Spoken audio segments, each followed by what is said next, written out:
Subscribe to our channel by clicking the subscribe button. Click the bell button and enjoy the latest uploads from our channel.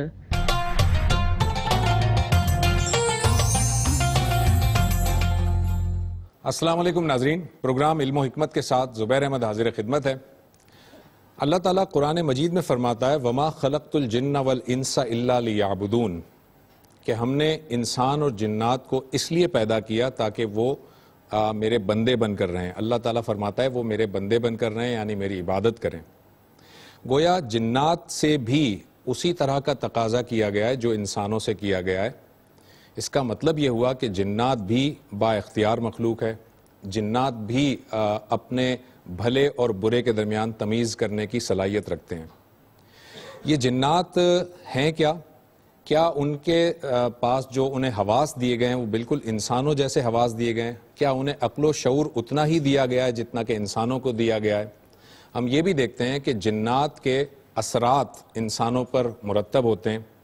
جنات انسانوں کو دیکھ بھی سکتے ہیں مگر انسان جنات کو نہیں دیکھ سکتے، اس کے باوجود انسان کو اشرف المخلوقات کہا گیا ہے۔ تو دراصل جنات کی تخلیق ہے کیا، اور جنات کے اثر انداز ہونے کے طریقہ کار کیا ہے، انسان کے ساتھ اس کا رابطہ کیسے ہے اور وہ کس طرح سے انسان کے ساتھ لنک کرتے ہیں، آج ہم اس پر گفتگو کریں گے۔ ہمارا عنوان ہے جنات کے انسانوں پر اثرات۔ میرے ساتھ تشریف رکھتے ہیں جناب جاوید احمد غامدی صاحب۔ السلام علیکم جاوید صاحب۔ وعلیکم السلام۔ جاوید صاحب، جنات جو تخلیق کیے گئے ہیں ان کی صلاحیتیں اور ان کی جو بھی اسکلز ہیں وہ بالکل انسانوں جیسی ہیں یا ان سے کچھ زیادہ ہیں؟ دیکھیے، ہمارے پاس کسی چیز کے بارے میں جاننے کے دو ہی ذریعے ہوتے ہیں۔ ایک یہ کہ ہم اپنے تجربے اور مشاہدے سے کسی چیز کو جانیں، جیسے ہم سائنسی تحقیق کرتے ہیں، یعنی سائنس کی ابتدا ہمارے اپنے تجربے اور مشاہدے ہی سے ہوتی ہے۔ ہم ایک چیز کو آنکھوں سے دیکھتے ہیں، ہمارے حواس اس کا ادراک کرتے ہیں، اس کے بعد پھر ہم آہستہ آہستہ اس کے اندر اترتے چلے جاتے ہیں، ہماری معلومات بڑھتی چلی جاتی ہیں، ہم تجربات کرتے ہیں، معمل میں لیبارٹری میں لے جا کے اس سے کچھ نئے حقائق معلوم ہوتے ہیں۔ تو ایک ذریعہ یہ ہے کہ ہم کسی چیز کو اپنے سامنے دیکھیں، اس کا جائزہ لیں، اس کی صلاحیتوں کا اندازہ کریں۔ جیسے آپ نے دیکھا ہوگا کہ یہ جو دنیا میں مخلوقات، مرئی مخلوقات ہیں، جیسے شیر، چیتے اور دوسری بہت سی مخلوقات ہیں، درخت ہیں، اسی طرح سے دنیا کے اندر جمادات ہیں، تو ان کا مطالعہ کیا جاتا ہے۔ صحیح ہے۔ آپ نے دیکھا ہوگا کہ نیشنل جغرافک پہ وہ آپ کو بتاتے ہیں کہ وہ گھنٹوں بیٹھ کے یہ دیکھتے ہیں کہ ایک جانور کس طریقے سے بیہیو کرتا ہے، کیسے معاملات کرتا ہے، اس کی زندگی کے معمولات کیا ہیں، اس کے شکار کرنے کے طریقے کیا ہیں، اس کی جبلتوں کے کیا تقاضے ہیں، وہ کس طرح سے اپنے علاقے کا احاطہ کر کے رہتا ہے، یہ سارا مشاہدہ ہم کرتے ہیں۔ ہمارا علم اس سے بڑھتا رہتا ہے، ایک ذریعہ یہ ہے۔ دوسرے یہ ہے کہ کسی چیز کے بارے میں ہمیں اللہ تعالیٰ اپنے پیغمبروں کے ذریعے سے اطلاع دے۔ ہمارے پاس اللہ تعالیٰ کی کتابیں موجود ہیں، تورات موجود ہے، زبور موجود ہے، انجیل موجود ہے، اور اس کے بعد قرآن مجید موجود ہے۔ تو قرآن مجید سے ہمیں جنات کے بارے میں جو معلومات حاصل ہوئی ہیں وہی آخری معلومات ہیں۔ ٹھیک ہے۔ باقی سب چیزیں انسانوں کے تجربات اور مشاہدات ہیں۔ تو پہلے اس فرق کو سمجھ لینا چاہیے۔ ٹھیک۔ قرآن مجید نے ہمیں یہ بتا دیا ہے کہ جنات بھی اسی طرح ایک مخلوق ہے جس طرح کہ ہم ایک مخلوق ہیں۔ یہ بتا دیا ہے کہ ہمارے وجود کی تخلیق، یہ جو ہمارا جسمانی وجود ہے یا حیوانی وجود ہے، اس کی تخلیق مٹی سے ہوئی ہے۔ اس کا ایک پورا کا پورا پروسیس بتایا ہے، یعنی یہ تفصیل بتائی ہے کہ کس طریقے سے میں نے دریاؤں کے کنارے کی دلدل کے اندر سے انسان کو پیدا کرنا شروع کیا، کس طریقے سے میں نے اس کو پہلے مرحلے میں جنم دیا، پھر کس طرح اس کا اختلاط ہو کے میں نے اس کے جسمانی وجود کو ہر لحاظ سے درست کیا، پھر وہ کیا مرحلہ آیا جس کے بعد ہو سکتا ہے کہ وہ کئی نسلوں کے بعد آیا ہو، میں نے دو کا انتخاب کر کے ان میں اپنی روح پھونک کے انہیں انسانی شخصیت۔ ٹھیک ہے۔ تو ایک پورا کا پورا پروسیس بیان کر دیا گیا، لیکن وہ پروسیس یہاں سے شروع ہوتا ہے۔ ایک اگلا مرحلہ آتا ہے جس میں یہ بتایا جاتا ہے کہ جب حیوانی وجود پایا تکمیل کو پہنچ گیا، اس کے بعد میں نے نفخت فیہ من روحی، پھر میں نے اپنی ایک پھونک اس میں پھونکی جس کے نتیجے میں وہ ایک باشعور ہستی بن گیا۔ بالکل ٹھیک ہے۔ تو گویا انسان کی تخلیق کے یہ دونوں مرحلے بیان کر دیے گئے ہیں۔ صحیح۔ اس وقت بھی ماں کے پیٹ میں انسان کی جب پیدائش ہوتی ہے تو انہی مراحل سے گزرتا ہے۔ ٹھیک۔ جنات کے بارے میں یہ بتایا گیا ہے کہ اس کو مادے کی اس صورت سے پیدا کیا گیا ہے جس کو آپ قدیم تعبیر میں آگ کہتے تھے، آج ہم انرجی کہتے ہیں. آج آپ انرجی کہتے ہیں. ٹھیک. اچھا، مادے کے اوپر بھی جو کچھ ہم نے اب تک معلومات حاصل کی ہیں تو معلوم ہوتا ہے کہ ایک تو اس کی ٹھوس صورت ہے جس میں ہم مثال کے طور پر کہتے ہیں یہ مٹی ہے، یہ بھی مادہ ہے. دوسری صورت وہ ہے جس کو ہم انرجی کہتے ہیں. میں نے عرض کیا کہ قدیم تعبیر ظاہر ہے کہ آگی کی اختیار کی جا سکتی تھی. تیسری چیز یہ ہے جس کو ہم روشنی کہتے ہیں، لائٹ کہتے ہیں، نور کہتے ہیں. تو یہ دونوں مخلوقات یعنی انسان کو مٹی سے اور جنات کو آگ سے پیدا کیا گیا. آگ کی لپٹ سے پیدا کیا گیا، ایک شعلے سے پیدا کیا گیا. یہ قرآن مجید نے ہمیں بتا دی. ٹھیک. یہ بات بھی بتا دی قرآن مجید نے کہ یہ دونوں مخلوقات ارادہ اور اختیار لے کے آئی. ان کا امتحان کیا جا رہا ہے. ان دونوں کے لیے جنت بھی اور دوزخ بھی ہے. ان دونوں کی طرف پیغمبر بھیجے گئے ہیں. ان دونوں کو اللہ نے اپنی تعلیم سے نوازا ہے. یہ بتایا ہے کہ ان دونوں نے اپنے اختیار کو استعمال کر کے صحیح رویہ بھی اختیار کیا، غلط رویہ بھی اختیار کیا. ٹھیک ہے. اچھا، یہ بات بھی قرآن مجید نے بتا دی ہے کہ جنات ہم سے واقف ہوتے ہیں، ہمارے معاملات کو دیکھتے ہیں. مثال کے طور پر قرآن مجید جب نازل ہو رہا ہے تو اس وقت ایک بحث پیدا ہو گئی. اس کا جواب دیتے ہوئے اللہ تعالیٰ نے بتایا کہ جنات بہت اوپر جا کر سنگن لے لیتے تھے. یعنی اللہ تعالیٰ کے فرشتے جب اس کے حکام لے کے آ رہے ہوتے ہیں تو کچھ نہ کچھ بات سن لیتے تھے اور آ کے اپنے کاہنوں کو بھی بتاتے تھے. لیکن انہوں نے یہ محسوس کیا کہ بہت شدید پہرے لگا دیے گئے. اب وہ اوپر جاتے ہیں تو کوئی شہاب ان کا پیچھا کرتا ہے. ٹھیک. انہیں تشویش ہوئی کہ یہ کیا ہوا ہے. ڈھونڈتے ڈھونڈتے پہنچے تو انہیں اندازہ ہوا کہ قرآن نازل ہو رہا تھا اور قرآن مجید کی حفاظت کے لیے یہ اوپر تک پہرے لگا دیے گئے تھے. اب ظاہر ہے کہ یہ ایک وہ دنیا ہے جس کو ہم نہیں جانتے، جس کے بارے میں بڑی تفصیل سے اس کی تصویر کھینچ دی گئی ہے کہ یہ ایسے ہوتا تھا. اور پھر جنات نے قرآن مجید سنا اور سننے کے بعد اس پر تبصرہ بھی کیا. پھر یہ بھی بیان کیا گیا کہ انہوں نے اپنے ہاں جا کے اس کا ذکر بھی کیا. اچھا، اسی ذیل میں یہ بات بھی بیان ہوئی کہ انہیں یہ بھی معلوم تھا کہ اس سے پہلے ان لوگوں کے ہاں حضرت موسیٰ کی کتاب موجود تھی جس کے قانون کے مطابق معاملات کیے جا رہے تھے. یہ بات بھی معلوم ہو گئی. تو اس طرح بہت سی معلومات ہمیں حاصل ہو گئیں. باقی چیزیں کیا ہیں، ان کے اندر صلاحیتیں کیا رکھی گئی ہیں، وہ کیا کچھ کر سکتے ہیں، یہ احاطہ نہیں کیا گیا کیونکہ یہ قرآن کا موضوع نہیں ہے. قرآن مجید میں یہ چیزیں اصلاً کسی دعوت کے پہلو سے زیر بحث آئی ہیں. کیوں زیر بحث آئیں؟ رسالت مآب صلی اللہ علیہ وسلم نے جب اپنی دعوت، اپنا پیغام پیش کیا تو عربوں میں سے بہت سے لوگوں نے آپ پر مختلف اتہامات لگائے. کسی نے کہا کہ یہ شاعر ہے، کسی نے کہا یہ کاہن ہے، اور بعض لوگوں نے کہا کہ یہ اصل میں شیاطین جن ہیں جو معاذ اللہ ان پر الہام کر دیتے ہیں. اس موقع پر قرآن نے بتایا کہ جنات کا قرآن کے بارے میں تاثر کیا ہے، ان کو قرآن مجید کس طرح ملا، وہ اس کے بارے میں کیا کہتے ہیں، اور قرآن کے نزول کے موقع پر ہم کیا اہتمام کرتے ہیں. یہ باتیں بتا دی گئی. اچھا، اسی سورہ میں اگر آپ سورہ جن کو دیکھیں تو یہ بھی بتایا گیا ہے کہ انسانوں اور جنوں کے درمیان معاملات بھی ہوتے رہتے ہیں. انسان بھی ان سے رابطے کی کوشش کرتے رہتے ہیں اور وہ بھی انسانوں کے ساتھ معاملہ کرنے کی کوشش کرتے ہیں. کامیاب کتنے ہوتے ہیں، کتنے نہیں ہوتے، اس میں توہمات کتنے ہوتے ہیں، یہ قرآن مجید نے تفصیل نہیں بتائی. تو گویا قرآن مجید میں جب اس کا ذکر آیا ہے تو ان حقائق کو ایک مقصد سے بیان کرنے کے پیش نظر آیا ہے. باقی جتنی چیزیں ہیں وہ پھر آپ دوسری دنیا میں آ جائیے. انسانوں کے تجربات ہیں، انسان اپنے تجربات کو بیان کرتے ہیں. بے شمار لوگ ہیں جو آپ کو جنوں سے ملاقات کی کہانی سنا دیں گے. بہت سے لوگ ہیں جو کہیں گے ہمارے قبضے میں آئے ہوئے ہیں. بہت سے لوگ یہ بیان کریں گے آپ کے سامنے کہ ہمیں ان کے ساتھ یہ گفتگو کرنے کا موقع ملا ہے. یہ ظاہر ہے لوگوں کے دعوی، یعنی انہوں نے دعوے کر دیے. دنیا میں ہمیشہ انسان اپنے تجربات ایسے ہی بیان کرتا ہے. ان تجربات میں کتنی صداقت ہے، ظاہر ہے اس کا سائنسی تجزیہ کرنے کی ضرورت ہوتی ہے. ان علوم کے ساتھ ابھی سائنسدانوں کی ویسی دلچسپی پیدا نہیں ہوئی. ٹھیک. اور جو لوگ یہ باتیں بیان کرتے ہیں اکثر و بیشتر یہ معلوم ہو رہا ہے کہ جھوٹ بول رہے ہیں، دھوکہ دے رہے ہیں، فریب کار ہیں، عطائی ہیں، لوگوں سے پیسے بٹورنے کے لیے ایسی باتیں کرتے ہیں. تو حتمی طور پر ان کے تجربات اور مشاہدات کی بھی تصدیق تصویب نہیں کی جا سکتی. لیکن ہمارے پاس جو علم کے ذرائع ہیں ان کے اندر ہی ہم رہ کے گفتگو کر سکتے ہیں. تو قرآن مجید سے جو باتیں معلوم ہوتی ہیں وہ میں نے آپ کی خدمت میں. ٹھیک ہے. قرآن مجید سے جاوید صاحب ہم ان تجربات کو چھوڑ دیتے ہیں، قرآن مجید ہی کو دیکھتے ہیں. قرآن مجید سے ہمیں یہ احساس ہوتا ہے کہ ان کی جو اسکلز ہیں، ان کے جو اللہ تعالیٰ نے انہیں جو ٹولز دیے ہیں وہ انسانوں سے زیادہ طاقتور اسکلز ہیں ان کے پاس ہیں. فار ایگزامپل قرآن ہمیں یہ بتاتا ہے کہ وہ تمہیں وہاں سے دیکھتے ہیں جہاں سے تم انہیں نہیں دیکھتے. فار ایگزامپل وہ آسمانوں میں جاتے ہیں اور خبر سن گن لے کر آ جاتے ہیں, انسان نہیں کر سکتا. یا فار ایگزامپل حضرت سلیمان علیہ السلام کے دربار میں وہ ہوتے تھے اور ان سے بڑی بڑی تعمیرات کروائی جاتی تھیں جو انسان کے بس میں نہیں تھیں, اس زمانے میں کرینز وغیرہ نہیں تھیں. تو اتنی پاورفل اسکلز ہونے کے باوجود یہ جو کہا جاتا ہے کہ اشرف جو ہے وہ تو انسان ہے, انسان جو ہے وہ زیادہ طاقتور ہے, یہ کس طرح سے ہے بات؟ اسی میں ذرا اس کا اضافہ بھی کر لیجئے. یعنی سیدنا سلیمان کے دربار میں جو مکالمہ ہوا ہے تو آپ یہ دیکھیے کہ وہ اس کا فیصلہ کر دیتا ہے. انہوں نے یہ کہا کہ ملکہ بلقیس آنے والی ہے, اس کے آنے سے پہلے کون اس کا تخت میرے پاس لائے گا. صحیح ہے.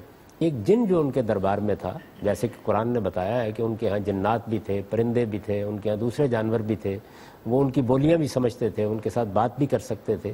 تو ایک جن نے یہ کہا کہ میں ملکہ بلقیس کا تخت جب تک آپ اپنا دربار برخاست کرتے ہیں, آپ سمجھ لیں کہ کوئی 4-5 گھنٹے میں لا دوں گا. یہ فاصلہ کتنا ہے؟ یہ کوئی 1500 میل کا فاصلہ ہے, یعنی اب تک ہمیں جو معلومات ہے. تو اس نے کہا کہ میں لا کے پیش کر دوں گا آپ کے سامنے. اس سے معلوم ہوتا ہے کہ ان کے پاس بہت غیر معمولی طاقتیں موجود ہیں. ٹھیک. اچھا, اب انسان پر آ جائیے. فضلنا علی کثیر ممن خلقنا, ہم نے انسان کو اپنی بہت سی مخلوقات پر فضیلت دی ہے. یہ نہیں کہا سب پر فضیلت دی. اچھا, لیکن انسان کے علم کی فضیلت کا ایک پہلو ہے. یعنی کچھ تو طاقتیں ہیں نا, مثلا شیر کو بڑی طاقت دی گئی. صحیح. وہ اپنے جبڑے سے 10 انسانوں کو اٹھا کے پھینک دے گا. صحیح. حملہ آور ہو جائے گا تو بعض اوقات تکا بوٹی کر دے گا. ٹھیک. یہ طاقت تو ہے نا اس کے پاس. لیکن انسان اس کو گرفت میں لے لیتا ہے. وہ کیا چیز ہوتی ہے؟ اپنے علم سے. اچھا, اسی طریقے سے یہ جتنی مخلوقات ہیں دنیا میں ہزاروں کی تعداد میں رہتی ہیں نا, یہ سب کچھ کے باوجود جو کچھ ہم نے یہ تخلیق کر دیا ہے ان میں سے کوئی نہیں کر سکا. آپ یہ دیکھیں کہ ہم نے اسی خدا کی دنیا کے اندر سے کیا کچھ نکال کے پیش کر دیا, اس کے قوانین دریافت کر لیے. ہو سکتا ہے انہوں نے بھی کر لیے, وہ خود ہمیں نظر نہیں آتے تو ان کی تخلیق بھی نظر نہیں آتی. میں ابھی گزارش کرتا ہوں. اچھا, یہ سب کر لیا ہم نے. صحیح. اچھا, اس کی انتہا یہ ہے کہ جو چیزیں آپ تصور نہیں کر سکتے تھے وہ آج واقعہ بن چکی. ہم اس وقت گفتگو کر رہے ہیں, ہم اس پوزیشن میں آ گئے ہیں کہ یہ ساری گفتگو انہی حرکات و سکنات کے ساتھ ہمارے پورے وجود کو اٹھا کر, اس پوری مجلس کو اٹھا کر ابھی مریخ پر سنا دی جائے. سنائی جا سکتی. سنائی کیا, دکھا دی جائے. صحیح ہے. یعنی جیسے ہم گفتگو کر رہے ہیں. تو یہ ہم نے علم کے کمالات دکھائے ہیں. اب حضرت سلیمان کے اسی دربار میں چلے جائیے, اس میں بھی یہ معاملہ ہوا کہ جب اس جن نے یہ کہا کہ میں ملکہ بلقیس کا تخت اس وقت تک لا سکتا ہوں جب تک آپ کا دربار برخاست ہوتا ہے. اس کے بعد قرآن کہتا ہے کہ ان کے دربار میں ایک انسان تھا, الذی عنده علم من الکتاب, جس کے پاس اللہ کے قانون کا ایک علم تھا. اس نے کہا میں چشم زدن میں لا دیتا ہوں, اور دیکھا تو سامنے پڑا ہوا ہے. تو اس وجہ سے تقابل کئی چیزوں میں آپ کر سکتے ہیں جہاں وہ ہم سے بہت برتر ہیں. ہو سکتا ہے کہ بہت سی چیزیں ایسی ہوں جس میں ہم بہت برتر ہیں. تو چند چیزیں جو ہم سمجھ سکتے ہیں, یعنی میں نہ کسی چیز کی نفی کر رہا ہوں نہ اس بات. جو باتیں میں نے عرض کی ہیں وہ یہ ہے کہ اللہ تعالیٰ نے ہر مخلوق کو کچھ غیر معمولی صلاحیتیں دی ہوتی ہیں. جو مخلوقات ہماری تابع ہو جاتی ہیں ان کو بھی بعض ایسی صفات حاصل ہیں کہ جو ہمیں حاصل نہیں. یعنی آپ کتوں ہی کے بارے میں صرف مطالعہ کریں تو آپ کو اندازہ ہو جائے گا کہ ان کی حسیات کیسی غیر معمولی ہیں. گھر میں رہنے والی بلی کا مطالعہ کریں تو معلوم ہوگا کہ اس کی دیکھنے کی صلاحیت کیا ہے اور آپ کی دیکھنے کی صلاحیت کیا ہے. یعنی یہ اللہ تعالیٰ نے یوں نہیں کیا ہوا کہ جس مخلوق کو کوئی فضیلت دی ہے تو ہر لحاظ سے فضیلت دے دی ہے, بلکہ آپ اگر غور کریں تو یہ فضیلت تقسیم کر دی ہے. یعنی جانوروں کے بارے میں میں آپ سے عرض کر رہا ہوں کہ ان کو بعض ایسی چیزیں حاصل ہیں جو ہمیں حاصل نہیں. بعض اوقات بعض جانوروں کی سونگنے کی صلاحیت ایسی غیر معمولی ہے کہ حیرتناک ہو جاتی ہے. تو جنات کو بھی کیا کیا چیزیں حاصل ہیں, چند کی ہم نے مثالیں دے دیں, اور بھی بہت سی ہوں گی. تاہم ایک چیز ایسی ہے جس میں یہ صاف معلوم ہوتا ہے کہ انسان کو بڑی غیر معمولی برتری حاصل ہے, اور وہ یہ ہے کہ اس کے اندر استنتاج اور استنباط کی اور قوانین کو سمجھنے کی کچھ غیر معمولی صلاحیت رکھی گئی ہے. بظاہر یہ معلوم ہوتا ہے. اور میں جب سیدنا سلیمان کے دربار کا یہ مکالمہ پڑھتا ہوں تو مجھے یہ احساس ہوتا ہے کہ اس میں جنات بھی ہمارا مقابلہ نہیں کر سکتے. ٹھیک ہے, ذرا آڈینس کی طرف چلتے ہیں. کوئی سوال؟ سر میرے سوال کے دو حصے ہیں کہ جنات جو ہیں وہ انسانوں پر ٹینجیبل فارم پہ اثر کرتے ہیں یا کہ ایبسٹریکٹ فارم ہے, مطلب ایک کیفیت کے طور پر. کیونکہ اگر تو یہ مطلب ٹینجیبل فارم ہے تو آگ کا بنا ہوا جن انسانی جسم کے اندر کیسے سما سکتا ہے, اور اگر یہ کوئی فیلنگ یا کیفیت ہے تو پھر جب عامل حضرات تشدد کرتے ہیں متاثرہ شخص پر تو وہ جن پر اس کا اثر کیسے ہوتا ہے؟ یہ بات یہ ہے کہ میں تو ان چیزوں کا ماہر نہیں ہوں، اس لیے جن نکال کے تو نہیں دکھا سکتا، البتہ یہ عرض کر سکتا ہوں کہ جو لوگ اپنے مشاہدات بیان کرتے ہیں وہ مشاہدات دنیا ہمیشہ سے سنتی آ رہی ہے، ہم نے کتابوں میں بھی پڑھے، ان کی تفصیلات اگر آپ چاہیں تو تاریخ کی روشنی میں بیان کی جا سکتی ہیں، بڑے بڑے غیر معمولی واقعات ہیں جو مورخین نے ریکارڈ کیے، جنات کے واقعات۔ صحیح۔ یہ ابھی میں نے سیدنا سلیمان کے دربار کی جو کیفیت سنائی ہے یہ قرآن مجید میں بیان ہوئی ہے۔ اچھا، اسی طرح کا معاملہ جو ہے وہ بعض پرانی کتابوں میں بھی آپ کو مل جائے گا، آج بھی آپ کسی کے پاس بیٹھ جائیں تو وہ آپ کو بہت سی باتیں سناتے ہیں۔ ہمارے لیے میں نے پہلے یہ گزارش کر دی کہ دو ہی طریقے ہیں، ایک یہ کہ ہم کسی چیز کے بارے میں اللہ کی کتاب کو دیکھیں اگر اس میں وہ موضوع بنا ہے، ٹھیک ہے، یعنی اللہ کی کتاب یہ چیزیں بتانے کے لیے نہیں آئی، لیکن بعض موقعوں کے اوپر دین کے حوالے سے کوئی چیز موضوع بن جاتی ہے، تو موضوع بنا ہے تو کچھ معلومات ہم کو حاصل ہو گئی۔ دوسرے انسانوں کے تجربات ہیں۔ قرآن ہمیں یہ بتاتا ہے کہ وہ کیا کرتے ہیں، وہ ہمارے دلوں میں وسوسے ڈالنے کی پوزیشن میں ہوتے ہیں۔ اچھا، بعض روایات سے یہ معلوم ہوتا ہے کہ جو ایک میڈیم ہے ہمارے اندر کہ ہمارا نفس چیزوں کو ممثل کرتا ہے، آپ نے دیکھا نا جب ہم خواب دیکھتے ہیں تو کیا ہوتا ہے، یعنی جیسے ہی ہم سوتے ہیں تو ہمارا نفس چیزوں کو ڈرامٹائز کرنا شروع کر دیتا ہے، اسی سے خواب بننا شروع ہو جاتے ہیں، جسم پر گزرنے والی کیفیات کو تمثیل کی صورت دے دے گا، ہمارے خیالات کو تمثیل کی صورت دے دے گا، آرزوؤں اور تمناؤں کو تمثیل کی صورت دے دے گا، تحت الشعور لا شعور میں پڑی ہوئی چیزوں کو یہی شکل دے دے گا، یعنی یہ ہمارے خوابوں کا عمومی تجزیہ ہے۔ انہی خوابوں میں ہمیں یہ بتایا ہے قرآن مجید میں کہ کبھی کبھی ایسے بھی ہوتا ہے کہ اللہ تعالیٰ اس میڈیم کو استعمال کر کے انسان کی رہنمائی کر دیتے ہیں۔ سیدنا یوسف کا خواب ہے، بادشاہ کا خواب ہے، نانپس کا خواب ہے، یہ بیان ہوا ہے نا قرآن مجید میں، صاف نظر آ رہا ہے کہ یہ خواب اللہ تعالیٰ نے دکھایا۔ اچھا، ان میں بھی طریقہ یہی اختیار کیا گیا کہ گویا اس میڈیم کو استعمال کر کے چیزوں کو ممثل کر کے دکھا دیا گیا۔ اگر آپ ان خوابوں کو پڑھیں سورہ یوسف میں تو اب مثال کے طور پر یہ کہ میرے سر کے اوپر روٹیوں کا ٹوکرا ہے اور اس میں سے پرندے کھا رہے ہیں، صحیح، وہ اس بات کی تمثیل تھی کہ یہ سر اڑا دیا جائے گا، پھانسی دے دی جائے گی۔ اچھا، اسی طرح اور بہت سی چیزیں ہیں کہ جو آپ کو قرآن مجید سے معلوم ہو جاتی ہیں کہ کیسے ہمارے باطن میں یہ جو صلاحیت ہے چیزوں کو تمثیل میں ڈالنے کی، اس کو اللہ تعالیٰ استعمال کرتے ہیں۔ ٹھیک ہے، رسالت میں آپ صلی اللہ علیہ وسلم کو خواب دکھائے گئے، یہ معلوم ہے کہ بیت اللہ آپ کی تولیت میں آ جائے گا، مسلمان جائیں گے اور وہ احرام باندھے ہوئے اور سر مڑاتے ہوئے اور قصر کرتے ہوئے وہاں پہ عمرہ کریں گے، اس کو ایک خواب کی صورت میں دکھایا گیا۔ سیدنا ابراہیم علیہ السلام کا خواب بیان ہوا ہے، یعنی جب ان سے یہ تقاضا کیا گیا کہ وہ اپنے بیٹے کو بیت اللہ کے لیے وقف کر دیں تو اس کو بھی ایک تمثیل میں ڈھال کے یہ دکھایا گیا گویا وہ اپنے بیٹے کو ذبح کر رہے ہیں۔ اس سے معلوم ہو گیا نا یہ بات۔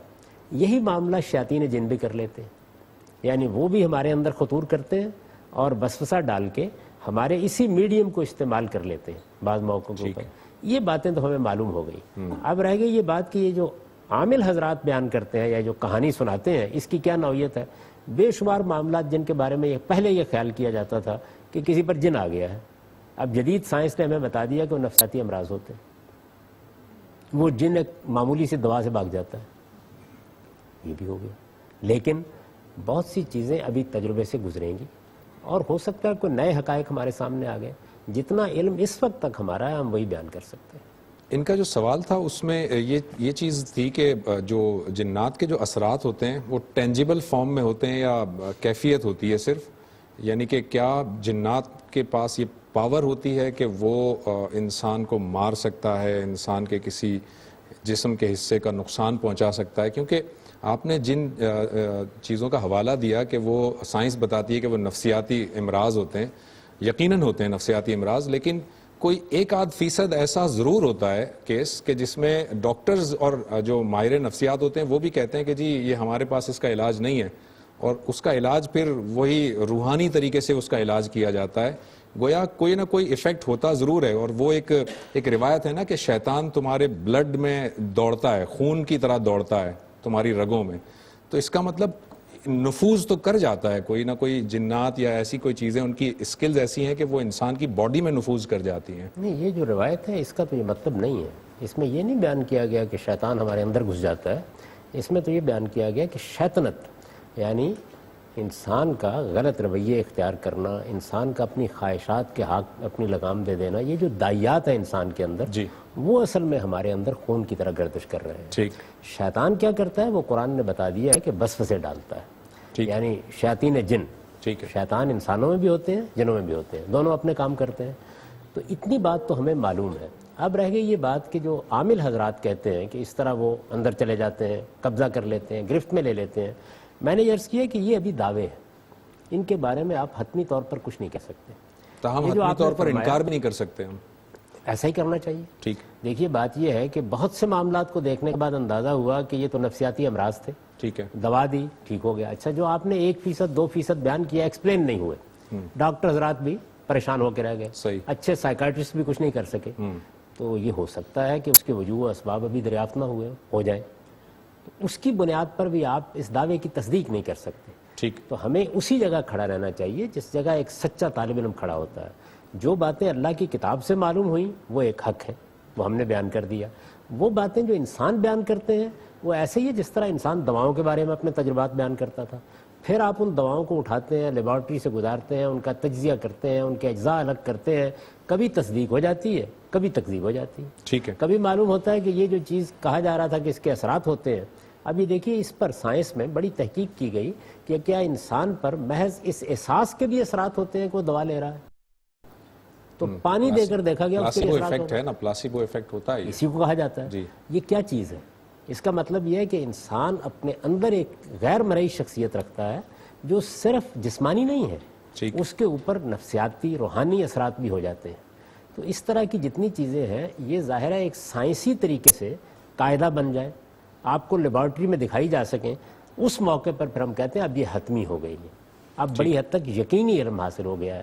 لیکن جب تک ایسا نہیں ہوتا اس وقت تک یہ مطالعے کی چیزیں ہیں، ان کا انکار بھی نہیں کرنا چاہیے، اقرار کی بھی کوئی وجہ نہیں ہے. ٹھیک، اور وہ طریقہ اختیار کرنا چاہیے جو سچے طالب علم کا طریقہ ہے کہ آپ دنیا میں جتنے علوم و فنون ہیں ان کو پڑھتے ہیں، ان کو دیکھتے ہیں، جو چیزیں سائنس کے درجے میں آ جاتی ہیں ان کو علم قرار دیتے ہیں، باقی چیزوں پر اپنی تحقیق اور اپنا غور و خوض جاری رکھتے ہیں. میں اسی طریقے کو پسند کرتا ہوں. ٹھیک ہے. جی، پہلا سوال یہ ہے کہ سائنس نے ہر قسم کی مخلوقات کا علم ہمیں دیا ہے، غیر مرئی ہوں، مطلب جراثیم ہیں، اس طرح کی چیزیں ہیں، اس کے بارے میں اس نے بتایا کہ وہ ہیں. اسی طرح جانوروں کی بہت ساری چیزیں ہمیں جو انسان نہیں جانتا، جن کا علم نہیں ہے، اس تک وہ پہنچے. لیکن جن کے بارے میں ہمیں سائنٹیفکلی کوئی اس طرح کی چیز نہیں ملتی. پہلا کوشچن تو یہ ہے کہ سائنس کی اس نارسائی کی کیا وجہ ہے. دوسرا سوال میرا شیطان کے بارے میں ہے، جس کے بارے میں قرآن نے بتا دیا کہ وہ جن تھا. اس کے بارے میں عام رائے یہی ہے کہ وہ ابھی زندہ ہے. تو یہ فضیلت اگر فضیلت ہے تو وہ شیطان کو کیوں حاصل ہے؟ کہ ابھی تک سائنس مادیات پر تحقیق کرتی ہے، یعنی جراثیم کیسے دریافت ہوئے ہیں، اس میں ہم نے اپنی دیکھنے کی صلاحیت کو بڑھا لیا ہے. اس کا نتیجہ یہ نہیں نکلا کہ ہم کسی غیر مادی چیز کو دیکھنے میں کامیاب ہو گئے. یعنی دنیا میں ایک چیز ہمارے سامنے مادے کی صورت میں ہے، مادہ مختلف صورتیں اختیار کرتا ہے جس کو میٹر کہتے ہیں آپ. اس میں بعض چیزیں ایسی ہیں کہ جو ہماری اس آنکھ سے بھی نظر آ جاتی ہیں، اس ہاتھ سے بھی چھوئی جا سکتی ہیں. بہت سی چیزیں ایسی ہیں کہ جو ہماری اس آنکھ سے نظر نہیں آتی. ٹھیک ہے، لیکن ہم نے جب ان کی صلاحیت بڑھا لی آلات سے، وہی علم جو انسان کو دیا گیا ہے، جب اس نے اپنی صلاحیت بڑھا لی تو اس نے ان چیزوں کو بھی جان لیا. ٹھیک ہے، اور اب اس کے بارے میں معلومات ہے. ٹھیک، اس دنیا سے سائنس ابھی نکلنے کے لیے تیار نہیں ہوئی. یعنی نفس کا مطالعہ یہ بھی ایک بہت بڑا موضوع ہے. دنیا میں صرف مادہ نہیں ہے، نفس بھی ہے. اس کا مطالعہ کرنے کے لیے بھی انسان ابھی تیار نہیں ہوا. جنات کے معاملے میں بھی زیادہ تر سائنس کا مزاج یہ رہا ہے کہ وہ اس کو توہمات قرار دے کر رد کر دیتی ہے. ایسا نہیں ہے کہ علمی طریقے سے ان چیزوں کا بھی بہت جائزہ لیا گیا ہو. جو دعویٰ کرنے والے لوگ ہیں وہ اپنے آپ کو سائنسی مطالعے کے لیے پیش کرنے کے لیے تیار نہیں ہوتے. تو یہ مشکلات ہیں جس کی وجہ سے یعنی کچھ تو سائنس کا مزاج رکھنے والے لوگوں کی عدم دلچسپی، اور کچھ جو لوگ یہ باتیں کرتے ہیں ان کا عدم تعاون، دونوں چیزیں مل کے اس معاملے کو ابھی بھی ایک اسرار بنائے ہوئے. لیکن یہ وجہ ہے اس کی بنیادی طور پر. ٹھیک ہے. اس میں ذرا سا آپ وضاحت کر دیجیے گا. آپ نے فرمایا کہ سائنس جو ہے وہ مادی علوم کی طرف وہ جو ہے وہ تحقیق کرتی ہے. جو چیز اسے آنکھوں سے نظر نہیں آتی وہ آلات کے ذریعے سے دیکھ لیتی ہے، لیکن وہ مادی چیز حواس کے ذریعے سے. آنکھیں بھی یہ کام کرتی ہیں، ہماری چھونے کی حس بھی یہ کام کرتی ہے، سننے کی حس بھی کام کرتی ہے. ٹھیک. جتنے بھی ہمارے حواس ہیں، سائنس اصل میں علم بالحواس ہی سے آگے بڑھ رہی ہے. صحیح ہے. ابھی تک اس کی ساری تگ و دو یہی ہے. بلکہ بعض اوقات وہ یہ دعویٰ کر ڈالتی ہے کہ شاید اس سے آگے کچھ بھی نہیں ہے، ٹھیک ہے، لیکن اپنا ایک دائرہ اس نے مقرر کر رکھا، اس میں اس کی اکتشافات بے پناہ۔ وہ دائرہ جو آپ فرما رہے ہیں وہ آپ نے فرمایا کہ وہ مادی جو دنیا ہے اس سے متعلق ان کا وہ دائرہ ہے، لیکن ہم دیکھتے ہیں کہ ہم نے ابتدا میں گفتگو میں یہ کہا تھا کہ جو جنات ہیں وہ ان کا جو سورس ہے، ان کی جو تخلیق ہے وہ انرجی ہے۔ سائنٹسٹ جو ہیں وہ صرف مادے پر نہیں انرجی پر بھی ریسرچ کرتے ہیں۔ یہ لائٹ کے سارے قوانین سائنس نے دریافت کی ہے، ہیٹ انرجی کے بارے میں، potential energy, kinetic energy, mechanical energy, chemical energy, ساری انرجیز کے قوانین موجود ہیں، اور یہاں تک کہ جو لائٹ ہے اس کے اندر اسپیکٹرم اگر آپ دیکھیں تو ایک ویزیبل لائٹ اسپیکٹرم ہے جو ہمیں اپنی آنکھوں سے نظر آتا ہے، ایک انویزیبل کی پوری دنیا ہے جس میں کہ یہ ریڈیو ویوز ہیں، یہ موبائل ویوز ہیں، کمیونیکیشن ہے، مائکرو ویوز ہیں، یہ ساری سائنس نے دریافت بھی کی ہیں، اور ان کے ذریعے سے یہ ہمارے جیب میں جو موبائل پڑا ہوا ہے یہ انرجی ہے پوری، اس کے پورے قوانین موجود ہیں۔ تو کیا وجہ ہے کہ الٹرا وائلٹ ریز بھی ہیں اور انفرا ریڈ ریز بھی ہیں، کیا وجہ ہے کہ وہ انرجی جس سے کہ جنات بنے ہوئے ہیں صرف اسی انرجی کو ہم ریسرچ نہیں کر پائے؟ ہم تو انرجی میں کر رہے ہیں نا ریسرچ، سائنس کر رہی ہے۔ دیکھیے مادیات کی دنیا میں بھی ابھی بہت سی چیزیں ہمارے لیے اثرار ہی ہیں۔ ابھی تو دیکھیے دنیا بلیک ہولز پر گفتگو کر رہی ہے، یہ معلوم ہی نہیں ہو رہا کہ ڈارک میٹر کیا چیز ہے، کس طریقے سے چیزیں اس میں گم ہو جاتی ہیں۔ تو دنیا میں آپ کے کچھ حدود ہیں جن کے اندر آپ کام کرتے ہیں۔ اللہ تعالیٰ نے جو اطلاع ہم کو دی ہے یہ بتا دیا ہے۔ البتہ یہ جو آپ نے بات کی ہے اس سے یہ حوصلہ ضرور ہونا چاہیے کہ اگر وہ انرجی سے بنے ہیں، آگ سے بنے ہیں، تو اس کا مطلب یہ ہے کہ مادے ہی کی ایک فارم ہے کہ جس سے ان کی تخلیق بھی ہوئی ہے۔ تو اگر ہم نے یہ بہت سی چیزیں دریافت کر لی، یہ کیسے دریافت کی گئی ہیں؟ یہ آثار سے دریافت کی گئی ہیں۔ صحیح ہے، اگر آپ ان کی تاریخ پڑھیں صحیح ہے، تو آپ کو یہ معلوم آثار سے ہوگا ہوئی کہ ہیں، ایسا ہی ہوا آثار ہے، سے یعنی کسی چیز کے آثار ہمارے سامنے آ رہے تھے، ہم نے آثار کو پکڑا اور جب پیچھے گئے تو کوئی شعاع دریافت ہو گئی، کوئی ریز دریافت ہو گئی، کوئی نئی دنیا ہمارے سامنے آ گئی۔ صحیح ہے۔ اسی طریقے سے ہم نے کچھ آثار کو دیکھا، جب ان کے پیچھے ہم نے تحقیق کرنا شروع کی تو قوانین دریافت ہو گئے، ان کی بنیاد پر ہم نے بہت سی چیزیں دیکھنے کو، تو یہ جو بجلی ہے یہ بھی چلتی نظر تو نہیں آتی، غیر مرئی ہے، انویزیبل ہی ہے، صحیح۔ لیکن اس کے باوجود ہم نے اس کے اثرات نہ صرف یہ کہ دریافت کیے بلکہ خود اس کو بھی گرفت میں لے لیا۔ اب اگر آج انسان یہ کہے کہ یہ جو ایک بہت بڑی طاقت اللہ تعالیٰ نے رکھی ہوئی تھی میں نے اس کو اپنے قابو میں کر لیا ہے، تو کیا بعید ہے کہ کسی دن انسان اس میں بھی کامیاب ہو جائے؟ یعنی اس کی نفی نہیں کی جا سکتی۔ میں نے یہ گزارش کی ہے کہ ابھی زیادہ التفات نہیں پیدا ہوا، یعنی ان چیزوں کو انسان زیادہ موضوع بناتا ہے جس کا اثر اس پر آ جاتا ہے۔ اب ہمارے جو عامل حضرات ہیں یا ان علوم کے ماہرین اپنے آپ کو کہتے ہیں، وہ بھی اگر ان اثرات کا پیچھا کرنے دیں، میں نے دو باتیں کہیں، ادھر بھی عدم دلچسپی ہے، ادھر عدم تعاون ہے، ٹھیک، یعنی آثار کا پیچھا کرنے دیں نا۔ مثلا ایک آدمی ہے، وہ یہ کہتے ہیں کہ اس کے اوپر جن کا سایہ ہے، اچھا اس کے کچھ آثار ہوں گے، ان آثار کا سائنسی طور پر تعاقب کرنے دیں، اور جو وہ نتیجہ نکال کے دکھا رہے ہیں اس کی بھی سائنسی تحلیل کرنے دیں، اور کرنے والے بھی دلچسپی لیں اور اس کا پیچھا کریں، تو ہو سکتا ہے کہ بہت سی نئی چیزیں دریافت ہو جائیں۔ ہمیں جو تعلیم دی گئی ہے وہ بڑی غیر معمولی تعلیم ہے کہ یہ جس چیز کو ابھی ہم اپنی گرفت میں نہیں لے سکے، چھوٹتے ہی اس کا انکار نہ کر دیں۔ ٹھیک ہے۔ اچھا، دوسرا ان کا کوشچن یہ تھا کہ وہ جو شیطان ہے جو کہ جنات میں سے ہی تھا، وہ کیا ابھی تک زندہ ہے؟ یعنی وہ ان کا اشارہ اس عزازیل کی جانب ہے کہ کیا وہ ابھی تک زندہ ہے، اور اگر زندہ ہے تو یہ جو فضیلت ہے، انہوں نے فضیلت کا لفظ استعمال کیا کہ فضیلت اس کے لیے کیوں ہے؟ دیکھیے میں نے اس سے پہلے اصول میں یہ بتا دیا کہ فضیلت کی بحث نہیں کرنی چاہیے۔ فضیلت تو بہت سی چیزوں میں، شیر کو مجھ پر حاصل ہے، بلی کو مجھ پر حاصل ہے، ایک چھوٹے سے چوہے کو مجھ پر حاصل ہے، ایک پرندے کو مجھ پر حاصل ہے، یعنی میں اتنی تغوطہ کرنے کے بعد کہیں اڑنے کے قابل ہوا ہوں، وہ بھی لوہے کے ایک پنجرے میں بیٹھ کر، وہ اٹھتا ہے اور اٹھ کے آسمان میں پرواز بھرتا ہے اور چلا جاتا ہے۔ آپ نے کبھی عقاب کو اڑتے ہوئے دیکھا ہے؟ یعنی کبھی اس کو لینڈ کرتے ہوئے دیکھا ہے؟ جب وہ نیچے آتا ہے، وہ ایک قدرت کا شاکار ہے، میں ان میں سے کچھ بھی نہیں کر سکتا۔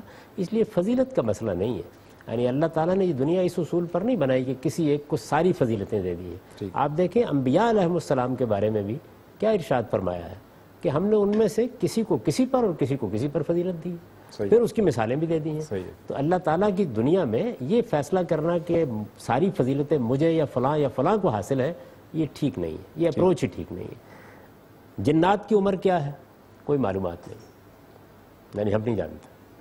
دیکھیے ہماری عمر طے ہے کم و بیش، قدیم صحیفوں کو دیکھیں تو معلوم ہوتا ہے کہ پہلے بہت زیادہ تھی، سیدنا نوح علیہ السلام کی عمر بیان ہوئی ہے، سیدنا آدم کی عمر بیان ہوئی ہے، ان کے بچوں کی عمریں بیان ہوئی ہیں. تو قدیم تاریخ میں معلوم نہیں عمریں زیادہ رہی ہوں. جنات کی عمر کیا ہے ہم کچھ نہیں جانتے. یہ بات کہ وہ کوئی ابدی عمر لے کے آئے ہیں بظاہر قرینہ قیاس نہیں ہے. ٹھیک. اچھا اگر فرض کر لیجئے کہ عمر پوری کر کے وہ عزازیل رخصت ہو چکا ہے تو کوئی بعید از قیاس نہیں. ضروریت ہوگی. اور اگر عمر اس کی کوئی لاکھ سال چل رہی ہے تو انسانوں کی عمر اس دنیا میں کتنی ہے؟ اب جو جدید تحقیقات ہیں وہ یہ بتا رہی ہیں کہ کوئی 1,80,000 سال آپ پیچھے چلے جاتے ہیں. اس میں بھی آپ تعین سے نہیں کہہ سکتے کہ موجودہ باشعور انسان کی زندگی اس وقت شروع ہوئی ہے یا انسان کے کسی حیوانی پس منظر کی زندگی اس وقت شروع ہوئی. ٹھیک ہے. پہلے عام طور پر کہا جاتا ہے یہ 30,000 سال کی مدت ہے. اچھا قدیم صحیفوں کی روشنی میں جو تاریخ جوز کی ہے یہود کی اس میں لوگ 7-8 ہزار سال کا حساب لگانے کی کوشش کر رہے تھے. انسانی تہذیب کی تاریخ 5,000 سال سے پیچھے نہیں جاتی. تو اس وجہ سے یہ ہماری کچھ محدودیتیں ہیں جن کے اندر ہی ہم کوئی رائے قائم کر سکتے ہیں.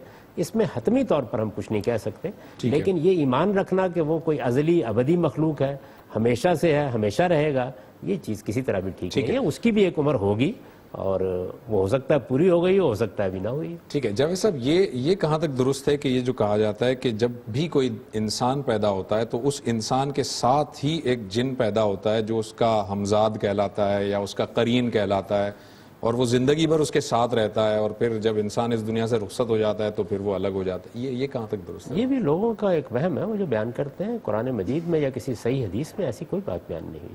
میں نے بار بار توجہ دلائی ہے کہ ہمارے پاس علم کے ذرائع دو ہی ہیں یا ہمارا تجربہ اور مشاہدہ جس کو پھر ہم سائنسی علم میں بدل دیتے ہیں تحقیق کرنے کے بعد اور یا اللہ تعالیٰ قرآن نے لفظ قرین استعمال تو کیا. وہ تو فرشتوں کے بارے میں کہا ہے.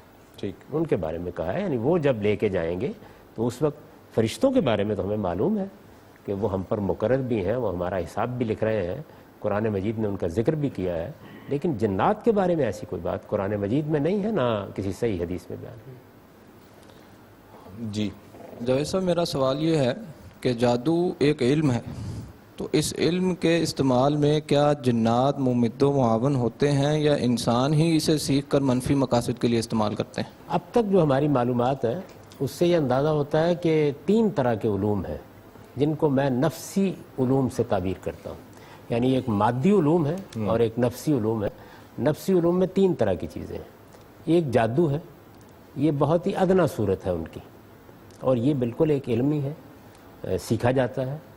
اس کے سیکھنے والے لوگ آپ کو آج بھی مل جائیں گے قدیم زمانے میں بھی ملتے تھے. قرآن مجید میں بھی ذکر ہوا ہے. یعنی جب سیدنا موسیٰ علیہ السلام نے اپنا دعویٰ پیش کیا تو فرعون نے اپنے زمانے کے جنگروں کو بلا لیا. انہوں نے ایک مظاہرہ بھی کر کے دکھا دیا. صحیح. اچھا قرآن مجید نے یہ بتایا ہے کہ اس وقت لوگوں پر کیا اثر ہوا.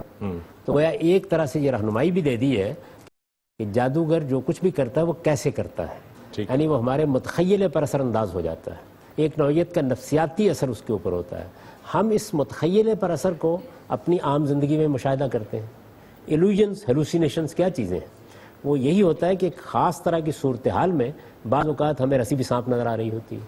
تو اس طرح کی صورت جادوگر بھی پیدا کر دیتا ہے. دوسری کیا چیز ہے؟ دوسری یہ ہے جس کو قرآن مجید نے بیان کیا کہ ہم نے ہاروت اور ماروت پر ایک علم نازل کیا تھا. وہ بھی ایک نفسی علم ہے. اس کے بارے میں یہ بتایا گیا ہے کہ وہ علم بعض اوقات غیر معمولی نتائج دکھاتا ہے. اسی کی ایک مثال اس شخص کا واقعہ ہے جس کا بھی ذکر ہوا کہ جس نے سیدنا سلیمان کے دربار میں یہ کہا کہ میں چشم زدن میں ملکہ بلقیس کا تخت آپ کو لا دیتا ہوں. قرآن کہتا ہے الذی عندہ علم من الکتاب. اس کے پاس اللہ کے قانون کا ایک علم تھا جس سے کام لے کے اس نے یہ کر دیا. جیسے آج کے زمانے میں ہم یہ کہیں کہ سائنس کا ایک علم ہے جس کے ذریعے سے یہ روشنی ہو رہی ہے جس کے ذریعے سے یہ گفتگو ہم کر رہے ہیں دنیا تک پہنچ رہی ہے. تو بالکل اسی طریقے سے قرآن مجید نے اس کا تعارف کرایا. یہ دوسری چیز ہے. یہ علم کوئی برا علم نہیں ہے. اس کے اپنے اثرات و نتائج ہیں لیکن یہ ایک دودھاری تلوار ہے. یعنی انسان چاہے تو اچھے مقاصد کے لیے استعمال کرے چاہے تو برے مقاصد کے لیے استعمال کرے. چنانچہ جہاں ہاروت و ماروت کا یہ واقعہ بیان ہوا ہے اور اس علم کا ذکر ہوا ہے وہیں اللہ تعالیٰ نے یہ بتا دیا ہے کہ وہ جب یہ علم سکھاتے تھے اللہ کے 2 فرشتے تھے اللہ نے یہ علم ان کو دیا. اس لحاظ سے یہ کوئی برا علم نہیں ہے. ٹھیک ہے. لیکن جب وہ سکھاتے تھے تو لوگ ان سے عام طور پر برے مقاصد کے لیے سیکھتے تھے اور لوگوں کی خواہش جو ہوتی تھی کہ اس کے ذریعے سے وہ میاں بیوی میں تفریق ڈال دیں. وہ سکھاتے وقت بھی یہ کہتے تھے کہ انما نحن فتنہ ہم ایک آزمائش ہے فلا تکفر کہیں آپ اس کے نتیجے میں کفر میں نہ پڑ جائیے گا. تو اس علم کے نتائج کے لحاظ سے تو کچھ مسائل ہیں اپنی ذات میں یہ ایک صحیح علم ہے. تیسری چیز وہ ہے جس کا لوگ دعویٰ کرتے ہیں کہ وہ جنات سے رابطہ پیدا کر لیتے ہیں، اور جنات کو قابو میں کر کے یا ان سے رابطہ پیدا کر کے بہت سے غیر معمولی کام کرتے ہیں۔ آج بھی آپ کو یہ دعویٰ کرنے والے لوگ مل جائیں گے۔ اچھا، یہ بات کہ جنات غیر معمولی کام کرتے ہیں اور ان پر قبضہ بھی کیا جا سکتا ہے، یہ بات سیدنا سلیمان کے واقعے سے معلوم ہو جاتی ہے۔ وہاں یہ معلوم ہوا کہ سلیمان علیہ السلام کے قبضے میں ان کو دے دیا گیا تھا اللہ تعالیٰ کی طرف سے۔ اب ظاہر ہے کہ اگر ایک واقعہ ہو گیا ہے تو اس سے اس امکان کی نفی تو نہیں کی جا سکتی کہ کوئی آدمی کسی علم کے ذریعے سے ان سے رابطہ پیدا بھی کر سکتا ہے۔ یہ تین چیزیں ہیں۔ بعض اوقات ایسا ہوتا ہے کہ بعض لوگ ان تینوں کے ماہر ہوتے ہیں، یعنی ان کے ہاں وہ پہلی چیز بھی ہوتی ہے، جادو کا علم بھی انہوں نے سیکھا ہوتا ہے۔ اچھا، اسی طرح سے وہ علم جس کا میں نے ذکر کیا وہ اس کے ماہر بھی ہوتے ہیں، اور ایسے ہی جنات سے بھی رابطہ پیدا کر لیتے ہیں۔ تو اس لیے یہ تین الگ الگ علوم ہیں، تاہم کوئی شخص ان کو اپنی ذات میں اکٹھا بھی کر سکتا ہے، جیسے ایک آدمی طبیعیات کا، حیاتیات کا اکٹھا ماہر بھی ہو سکتا ہے، بالکل ایسے ہی۔ سر، آپ نے فرمایا کہ جنات حسیات کے ذریعے وسوسے ڈالتے ہیں، اس طرح سے انداز ہوتے ہیں۔ قدرت اللہ شہاب صاحب شہاب نامہ میں باقاعدہ ایک پورا چیپٹر بناتے ہیں کہ وہ جنات تھے، وہ پتھر پھینکتے تھے اور پتھر باقاعدہ ان کے کمرے میں آئے اور شیشے ٹوٹنا اور کھڑکیاں ٹوٹنا، لیکن انہوں نے کچھ دعاؤں سے یا قرآنی آیات سے ان کا تعارف کیا۔ تو یہ تو بقول ان کے کہ پریکٹیکلی بھی اس طرح، فزیکلی بھی اس طرح سے انداز ہوتے ہیں، صرف وہمی کی شکل میں نہیں ہوتے۔ اس پہ سر روشنی ڈال دیجیے۔ جی، میں نے یہی عرض کیا تھا کہ اتنی بات تو ہمیں اللہ کی کتاب سے معلوم ہو گئی کہ وہ وسوسے ڈالتے ہیں۔ یہ بات بھی معلوم ہو گئی کہ وہ بعض اوقات چیزوں کو ممثل کر کے دکھاتے ہیں۔ رسالت میں آپ صلی اللہ علیہ وسلم کی بعض احادیث سے معلوم ہو گئی۔ اس طرح کے تجربات جیسے قدرت اللہ شہاب صاحب نے شہاب نامے کے آخر میں بیان کیے ہیں، وہ بہت لوگ بیان کرتے ہیں، ان کے اپنے تجربات ہیں۔ اس سے یہ معلوم ہوتا ہے کہ بعض اوقات اینٹ پتھر بھی برسا دیتے ہیں، بعض اوقات کسی کو نقصان بھی پہنچا دیتے ہیں۔ اچھا، یہ بھی عقلاً بعید از قیاس نہیں ہے۔ اس کی وجہ یہ ہے کہ اگر ایک شیر نقصان پہنچا سکتا ہے آپ کو، اگر ایک چیتا نقصان پہنچا سکتا ہے، تو اللہ کی ایک مخلوق ہو سکتا ہے وہ بھی پہنچا سکتی ہو۔ تاہم ان دعووں کا سائنسی تجزیہ ہونا چاہیے، اور جو لوگ یہ دعوے کرتے ہیں ان کو بھی اس کے لیے اپنے آپ کو پیش کرنا چاہیے۔ یہ بھی بالکل درست ہے کہ جس طریقے سے کسی آدمی کو کوئی تکلیف ہو گئی تو آپ کوئی دعا کر کے پھونک دیتے ہیں، اس طرح اس معاملے میں بعض دعائیں لوگ کہتے ہیں کہ ہم نے کی، ان کا اثر دور ہو گیا، یہ بھی ان کا تجربہ ہے۔ تو میں نے یہ گزارش کی ہے کہ تجربات کے بارے میں ہم کسی دوسرے کے بیان کی تصدیق یا تکذیب اسی وقت کر سکتے ہیں جب اس کو پھر امتحان سے گزار لیں۔ ایسے لوگ اپنے آپ کو امتحان کے لیے پیش کرنے کے لیے بالعموم تیار نہیں ہوتے۔ یعنی مجھے خود اس کا موقع ملا ہے کہ بعض لوگوں سے یہ کہا کہ بھئی آپ اپنے آپ کو کسی امتحان کے لیے پیش کر سکتے ہیں، تو وہ گریز کر جاتے ہیں، واقعہ سناتے ہیں۔ اب ہم یہ تو نہیں کہہ سکتے کہ جھوٹ بول رہے ہیں، لیکن ممکن ہے بھول رہے ہوں، ممکن ہے کسی ایلوژن کا میں مبتلا ہو گئے ہوں، ممکن ہے کسی وہم میں پڑ گئے ہوں، کچھ نہیں کہا جا سکتا۔ تو ہمیں ان دونوں چیزوں کو الگ الگ رکھنا چاہیے۔ ایک وہ معلومات ہیں جو ہمیں اللہ کی کتاب سے یا رسالت میں آپ صلی اللہ علیہ وسلم کے کسی ارشاد سے مل جاتی ہیں، وہاں ہم بڑی حد تک بات کو سمجھ کر اعتماد سے کہہ سکتے ہیں کہ بات یوں ہے۔ وہ معلومات جو ہمیں انسان دے رہے ہیں وہ ان کا بیان ہے، ٹھیک بھی ہو سکتا ہے، غلط بھی ہو سکتا ہے۔ جاوید صاحب، ایک بات جو جس میں ذرا سے الجھن ہے وہ یہ کہ آپ فرما رہے ہیں کہ اگر وہ نقصان پہنچا سکتے ہیں تو یہ کوئی بعید از قیاس بھی نہیں ہے، شیر بھی نقصان پہنچاتا ہے۔ شیر نقصان پہنچاتا ہے، شیر مجھے نظر بھی آتا ہے۔ اگر جرثومہ ایک نقصان پہنچاتا ہے وہ مجھے نظر نہیں آتا، تو جرثومہ عقل نہیں رکھتا، ارادہ نہیں رکھتا، میں اپنے علم اور عقل کی بنیاد پر اس پر حاوی ہو سکتا ہوں۔ یہ تو ایک ایسی مخلوق ہے جو مجھے دیکھ رہی ہے، میری زبان سے واقف ہے، میری طرح زبان بولتی ہے، عقل بھی رکھتی ہے، ارادہ بھی رکھتی ہے، نظر نہیں آتی، اور نظر نہ آنے پر مجھے ایذا پہنچا رہی ہے۔ اس کا مقابلہ کرنے کے لیے دین نے بھی تو کوئی ہدایات دی ہوں گی نا۔ اگر ایک شخص ہے جو کہ واقعی اس طرح کی آزمائش میں مبتلا ہو گیا، اس کے اوپر اس طرح کے کوئی اثرات ہیں، تو دین نے اس انسان کو بچنے کے لیے کچھ ٹولز بھی دیے ہوں گے، کوئی بتایا ہوگا طریقہ کار۔ شیر سے بچنے کے لیے تو علم اور عقل کافی ہے میری، مگر اس سے میں کیسے بچوں جو مجھے نظر بھی نہیں آ رہا اور میری طرح بولتا بھی ہے، میرے ارادوں کو جانتا ہے، سمجھ رہا ہے؟ نہیں، اس سے بچنے کے لیے بھی آپ کو علم و عقل دیا ہے۔ لوگ دعویٰ کرتے ہیں کہ انہوں نے ایسے طریقے ایجاد کر لیے ہیں کہ وہ بچ جاتے ہیں۔ آپ یہ فرما رہے ہیں نا کہ جو لوگ دعویٰ کرتے ہیں وہ ان میں سے اکثر جو ہے وہ غلط بول رہے ہوتے ہیں، دھوکہ دے رہے ہوتے ہیں۔ نہیں، دین نے کیا رہنمائی فراہم کی ہے؟ دین کا تو یہ موضوع ہی نہیں ہے۔ دیکھیے، دین نے آپ کو نہ جراثیم سے بچنے کا طریقہ بتایا ہے، نہ جنات سے بچنے کا طریقہ بتایا ہے، یہ تو اس کا موضوع نہیں۔ البتہ ہمیں ہر معاملے میں یہ تلقین کی گئی ہے کہ جب تک ہم علمی طور پر کسی چیز کا علاج نہیں ڈھونڈ لیتے ہمیں اللہ ہی سے دعا کرنی چاہیے. اللہ سے دعا تو علاج ڈھونڈنے کے بعد بھی کرنی چاہیے، لیکن اللہ تعالیٰ سے دعا کرنا کوئی علاج نہیں ہے، وہ اللہ سے درخواست ہے کہ وہ ہماری مدد کرے.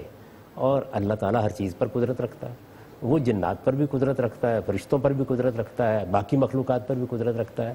دعا کرنا کسی چیز کے لیے، ہم سر درد کے لیے بھی دعا کرتے ہیں، کوئی جسمانی تکلیف ہوتی ہے اس کے لیے بھی دعا کرتے ہیں، اس کو آپ الگ رکھ لیجئے. وہ تو ایک بندہ مومن کو ہر موقع پر اپنے پروردگار سے دعا کرنی چاہیے. علاج کا جہاں تک تعلق ہے وہ ہمیں دریافت کرنا ہے. تو لوگ کہتے ہیں کہ ہم اس کا علاج کرتے ہیں، تو آپ کو چاہیے کہ جیسے وہ ہمیں سائنسی نقصان تحقیق نہیں، کریں. جیسے جنات ہمیں نقصان پہنچا سکتے ہیں، لوگ کہتے ہیں نہیں لوگ کہتے ہیں. قرآن مجید میں تو یہ ہے نا کہ وہ تمہارے دائیں سے حملہ آور ہوتا ہے، وہ تمہارے بائیں سے، تمہارے آگے سے، پیچھے سے، یہ ہے نا قرآن مجید یہ میں. تو اصل میں اخلاقی حملہ ہے. اخلاقی حملہ چلیں کر تو سکتا ہے نا اخلاقی حملہ. اس کی صورت بھی بتا دیئے کہ اخلاقی حملہ یوں نہیں ہوتا کہ وہ آ کر آپ کا کان پکڑ کر آپ کو کہیں لے جاتا ہے. اس میں تو یہ بتا دیا گیا ہے کہ وسوسے ڈالتا ہے. یوسوس فی صدور الناس من الجنۃ والناس. اس میں دیکھیے کتنی خوبصورتی سے بتایا ہے کہ یہ جو وسوسے ہیں یہ انسان بھی دوسرے انسانوں کے دلوں میں ڈالتے ہیں، یہ جنات بھی ڈالتے ہیں. اچھا میں نے آپ سے عرض کیا کہ خواب بھی دکھا دیتے ہیں. بعض اوقات ہمارے اندر اس طرح سے اثر انداز ہو جاتے ہیں کہ وہ میڈیم جو ہمارے نفس میں موجود ہے، جو تمثیلات میں چیزوں کو ڈالتا ہے، وہ شیطان کے قابو میں بھی آ جاتا ہے. یہ چیزیں تو ہمیں بتا دی گئی ہیں، کسی ذیل میں زیر بحث آئی ہیں تو معلوم ہو گئی ہیں. لیکن اب یہ جو دعویٰ کیا جا رہا ہے کہ وہ ہمیں اس طرح کا نقصان پہنچاتے ہیں جیسے شہاب صاحب نے بیان کیا، اس دعوے کا جائزہ لینا چاہیے، دیکھنا چاہیے. جو لوگ یہ دعویٰ کرتے ہیں وہ اس کا علاج بھی بتا رہے ہیں آپ. یعنی ایسا تو نہیں ہے کہ انہوں نے آپ کو علاج نہیں بتایا. مذہب کا موضوع ان میں سے کوئی چیز نہیں ہے. مذہب تو اس لیے آیا کہ وہ آپ کو یہ بتائے کہ آپ اپنے آپ کو کیسے پاکیزہ بنائیں تاکہ آپ خدا کی جنت کے لیے اپنے آپ کو مستحق ثابت کر سکیں. یہ جو دیکھیں نا انسان کی آپ فرما رہے ہیں فطرت میں کچھ چیزیں دی گئی. فطرت کے اندر ایک چیز ہے کہ وہ اندھیرے سے اور ویرانے سے ڈرتا ہے، اسے ڈر محسوس ہوتا ہے، کوئی جگہ سنسان ہے. بلکہ وہ عرب کے اندر ہوتا تھا کہ جب وہ صحرا میں جاتے تھے تو صحرا میں وہ آواز دے کے کہتے تھے کہ میں اس صحرا کے رب کی پناہ چاہتا ہوں. جنات سے مخاطب ہوتے تھے وہ. اس کا مطلب انہیں ڈر ہوتا تھا کہ یہ جنات ہمیں نقصان پہنچائیں گے. تو انسان کو یہ ڈر ہے نا. میں یہ کہہ رہا ہوں کہ اگر ایسا ہے، ڈر ہے، تو یہ ایک مذہب جو ہے نبی صلی اللہ علیہ وسلم کی جو تعلیمات ہیں ان میں کوئی تو چیز ہمیں ملنی چاہیے کہ کیسے ہینڈل کیا جائے. انسانی کی فطرت میں ہے کہ جب وہ اندھیرے سے ڈرتا تھا تو اس نے ٹارچ ایجاد کر لی. تو اس لیے اس معاملے میں بھی تحقیق کریں. میں یہ عرض کر رہا ہوں کہ بہت سے لوگ دنیا میں یہ دعویٰ کر رہے ہیں کہ ہم لوگوں کے پاس اس کا علاج موجود ہے، ہم نے یہ تجربات سے علاج سیکھا ہے. تو آپ اس کا سائنسی جائزہ لیں. اس کا تقاضا مذہب سے نہ کریں، یہ اس کا موضوع نہیں ہے. رسالت میں آپ صلی اللہ علیہ وسلم نے کیسے لوگوں کو توجہ دلائی کہ یہ جو تم کھجوروں کو پیبند لگاتے ہو یہ تمہارا دنیوی علم ہے. اور اس میں دیکھیے الفاظ کیا ہیں، انتم عالم بامور دنیاکم، تم دنیا کے معاملات کو مجھ سے بہتر سمجھتے ہو. تو اس لیے یہ دنیوی معاملات ہیں، علاج کرنا ہے، کسی خوف سے نجات پانی ہے، کوئی غیر مرئی مخلوق کے بارے میں کوئی تصور پیدا ہو گیا اس میں کچھ کرنا ہے. مذہب آپ کو صرف یہ بتائے گا کہ آپ عقل سے کام لیں، علمی تحقیق کریں، اس کے بعد جو نتائج ہوں ان کے لحاظ سے آپ نے جو فیصلہ کرنا ہے کیجئے، لیکن ہر موقع پر اپنے رب کے اوپر بھروسہ رکھیں، اس سے دعا کریں، وہ آپ کے لیے حفاظت کا اہتمام کرے گا. بس مذہب کا معاملہ اتنا ہی ہے. ٹھیک ہے. اور کوئی سوال ہے جی کسی کا؟ سر جیسا کہ یہ سننے میں آتا ہے کہ یہ انویزیبل مخلوق ہے، نظر نہیں آتی ہے، لیکن سم ٹائمز ایسا بھی ہوتا ہے کہ کچھ لوگوں کو یہ مخلوق نظر بھی آتی ہے اور پھر اس کے سمٹمز ان پہ نظر آتے ہیں کہ شاید انہیں ٹیمپریچر ہو گیا ہے. سم ٹائمز ہمیں ڈیتھ بھی ان کی سننے میں مل جاتی ہے.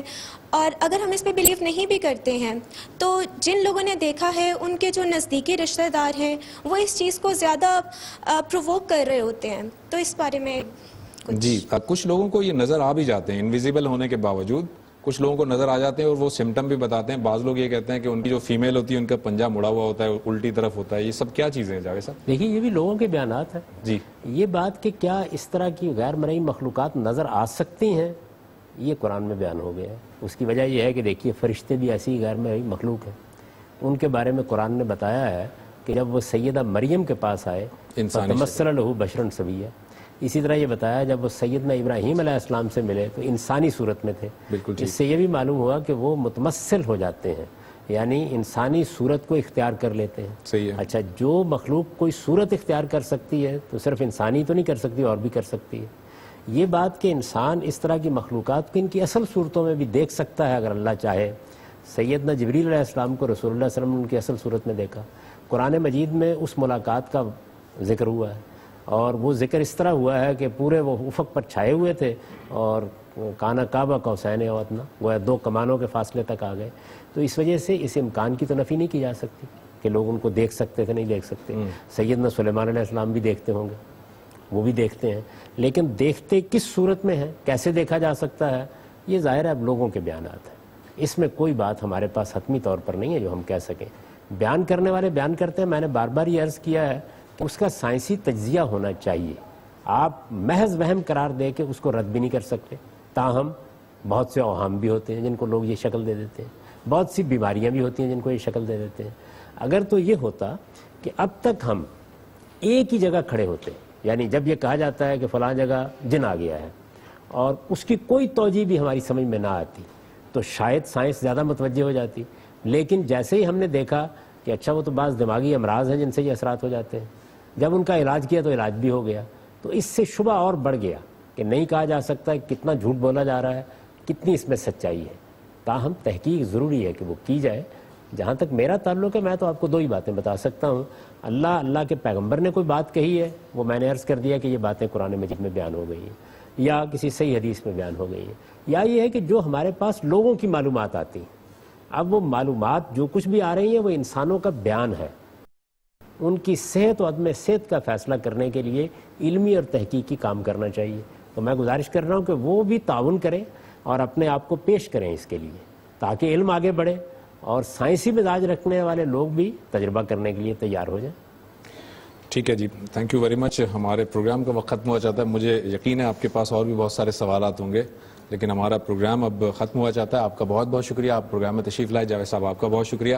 ناظرین، ہم نے آج جو گفتگو کی وہ جنات کے انسانوں پر اثرات کے حوالے سے گفتگو کی. بہت سارے اور بھی ذہنوں میں آپ کے سوالات ہوں گے، میرے پاس بھی بہت سارے سوالات ہیں. ظاہر ہے یہ ٹاپک اس طرح کا ہے کہ انسان اس میں تجسس رکھتا ہے اور جاننا چاہتا ہے بہت زیادہ. یہ ای میل ایڈریس نوٹ کیجئے گا ih@duniatv.tv. اس پر آپ ہم سے رابطہ کر سکتے ہیں. آپ کے ان سوالات کو اگلے کسی پروگرام میں ہم ضرور ٹیک اپ کریں گے انشاءاللہ. اگلے پروگرام تک کے لیے زبیر احمد کو اجازت دیجیے. اللہ حافظ.